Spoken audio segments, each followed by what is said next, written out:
Olá, vamos falar de vício de internet e redes sociais.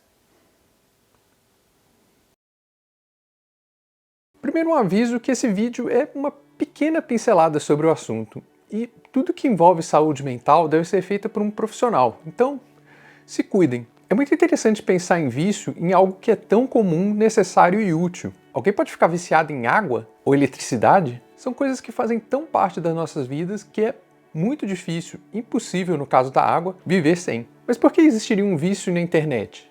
A internet virou algo tão essencial no nosso dia a dia que a gente tem dificuldade de saber onde começa e onde termina a rede. A gente paga a conta, assiste filme, joga, se comunica, tudo através da internet. O grande ponto é, quando o uso da internet e das redes sociais vira problemático ou compulsivo. Mas vamos começar do começo.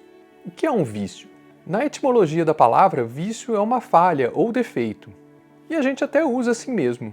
Por exemplo, a rebimboca da parafuseta está com vício.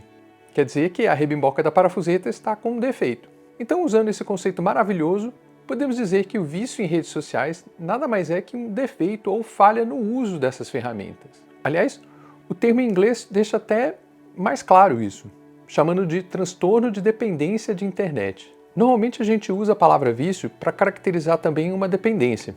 Todo mundo é dependente da internet para alguma coisa, seja em maior ou menor grau, mas ainda assim nós somos dependentes, assim como somos dependentes da eletricidade, da água, etc.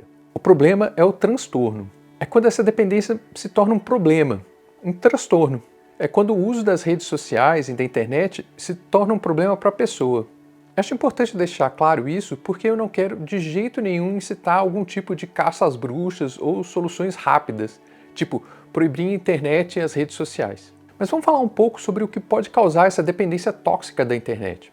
Mais uma vez lembrando que eu não sou psicólogo ou médico, então eu não posso dizer muita coisa sobre o lado humano desse distúrbio. E pelo que eu li, ainda tem muito debate sobre isso. Não só da dependência da internet, mas em outros vícios, como substâncias, comportamentos, jogos e por aí vai. Mas eu posso falar um pouquinho sobre o lado mais técnico de como as redes sociais são criadas e ajustadas para talvez contribuir com esse quadro. A gente está no meio de uma guerra pela nossa atenção. E isso não é novo. Mas antigamente tinham menos competidores e a coisa era muito mais estática. Era, por exemplo, a televisão. Grande, pesada e às vezes o único aparelho competindo com o rádio, jornais, revistas de papel mesmo. E aí, quando as televisões passaram a ser mais acessíveis e com um pouco mais comum ter mais de um aparelho dentro de casa, essa disputa pela atenção aumentou um pouco. Aí, de novo, quando a TV por assinatura ficou mais acessível e por aí vai. Você precisava de mudar de meio para roubar a atenção das pessoas. E na TV era um pouco diferente, porque você tinha vários canais, fantásticos 5 canais quando pegava, disputando a sua atenção. E aí com a TV a cabo, esse número passou a ser um pouquinho maior. Mesmo assim, a gente era um mero espectador. A pouca ou nenhuma interação era feita por outro meio, tipo telefone ou carta. Tinha um impacto muito pequeno na gente. E aí chegou a internet. No início a internet nem era considerada um competidor pela atenção das pessoas. Era tudo muito caro e complexo. Você precisava de um computador, um provedor de internet, uma linha de telefone. E pasmem, nessa época o telefone era bastante utilizado, então ocupar a linha por horas para ficar navegando na internet tinha que ser negociado com as outras pessoas dentro de casa. Isso sem contar os custos de ficar conectado muito tempo. Não dava não. O interessante é que enquanto a internet ficava mais acessível e popular, ela também ia se aperfeiçoando. A conexão ficava mais barata e rápida e novos recursos iam surgindo. E aí, em poucos anos, aquela coisa sem graça, meio monótona, ganhou som, animações, vídeos e principalmente ficou móvel. Agora, ao invés de ser um trambolhão em um canto da sala, a internet e todas as suas possibilidades estavam na sua mão.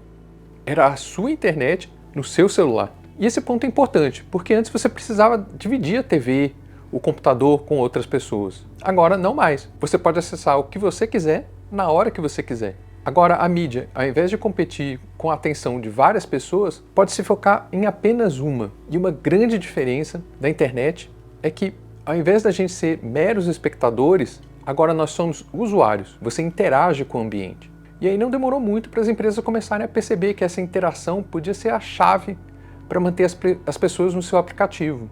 E uma dessas sacadas foi o botão de like. Ele adicionou uma camada nova de interação. Se o seu post, foto ou vídeo recebesse muitos likes, é sinal que muita gente gostou e aprovou o que você disse. Essa pequena recompensa ou reconhecimento dá uma sensação boa na gente. E todo mundo quer repetir algo que dá uma sensação boa, né? Então, você posta de novo, e mais uma vez, e de novo, sempre tentando conseguir o máximo de recompensas possível. Quando você percebe, você passou horas tentando receber mais likes. Outro mecanismo são os algoritmos, que te apresentam conteúdo que você vai interagir mais. E aí não interessa muito se é uma resposta positiva ou negativa, mas algo que te gere uma resposta sua. O algoritmo sabe que, dependendo do assunto, isso vai fazer você comentar ou compartilhar. Mais uma vez, você está lá por horas, vendo um conteúdo que você nem sabe porquê, mas de alguma forma mexe com você. Um outro fator é a ansiedade que a internet e as redes sociais geram nas pessoas, que é o medo de perder alguma coisa. É alguma coisa acontecer e você não ver imediatamente. Pegando um paralelo com antigamente, as notícias demoravam um pouco para chegar até a gente, e elas normalmente tinham um horário marcado para chegar. Claro, se fosse algo muito extraordinário, tinha uns plantões que interrompia a programação e soltava a bomba. Aliás, tem gente traumatizada com a musiquinha do plantão da Globo até hoje. Mas nas redes sociais, esse é o normal. Tudo é urgente, tudo é imediato. Então você precisa estar atento o tempo todo para saber se algo vai acontecer. Mas algo sempre acontece, e nem sempre é importante ou relevante. Mas e se não for? Então, se você combina todos esses comportamentos, recompensa quando você interage, um conteúdo calculado para te causar uma resposta emocional, e essa ansiedade de estar sempre atento para não perder nada, você tem um cenário perfeito para um quadro de dependência. Não é o uso pela utilidade da ferramenta, mas por esses fatores que te induzem esse comportamento. E sim, a maioria desses recursos e táticas são construídas artificialmente para aumentar o tempo que as pessoas passam nos aplicativos e nas redes sociais. Mas tá, e como resolver isso? Muita gente fala que é responsabilidade sua, que você, indivíduo, tem que se controlar e usar menos, que ninguém te obriga a usar as redes e que você pode parar quando você quiser. Aliás, esse é o argumento que as Big Techs usam, e até é verdade. Você pode desligar e sair dos aplicativos a qualquer momento. Claro, existem algumas coisas que você pode fazer para reduzir o uso. Eu aqui tenho 3 dicas simples e rápidas para melhorar o seu relacionamento com as redes. Vamos lá. Primeiro, reduza ou desligue as notificações dos aplicativos que não são muito importantes. Se o aplicativo fica toda hora apitando na sua tela, isso pode gerar uma ansiedade para você ver qual é a notificação, aumentando o sentimento de urgência e às vezes nem é tão urgente assim, nem é tão importante. Segunda dica. Desinstale os aplicativos das redes sociais e use elas pelo navegador. Fica um pouco pior a experiência, um pouco mais difícil, mas é justamente esse o ponto. Você vai usar as redes sociais, mas quando você puder e quiser. Por último, faça atividades offline. Busque variar as coisas que te deixam satisfeito fora do ambiente virtual. E é isso. Vá aos poucos, diminuindo e se policiando. E se você estiver achando muito difícil ficar longe do celular e das redes, ou esse processo está te dando muita ansiedade, talvez seja bom procurar uma ajuda profissional, com um psicólogo ou um médico, para poder entender melhor esse comportamento. Por pressão social, as fabricantes de celular e redes sociais começaram a implementar algumas melhorias para a qualidade de vida. Às vezes, o próprio relatório de uso dos aplicativos pode já te dar uma dica se você está usando em excesso ou não. Aí é ver no seu modelo de celular quais as opções você tem para reduzir ou pelo menos rastrear o uso dos aplicativos. Bom, como eu disse no início, esse é um assunto muito complexo, mas o recadinho final é: se os aplicativos e redes sociais estão te deixando ansioso ou te trazendo uma sensação ruim, é hora de fazer uma reflexão. E longe de se tornar um eremita digital, mas usar as ferramentas ao nosso favor, e não para deixar a cabeça da gente mais bagunçada.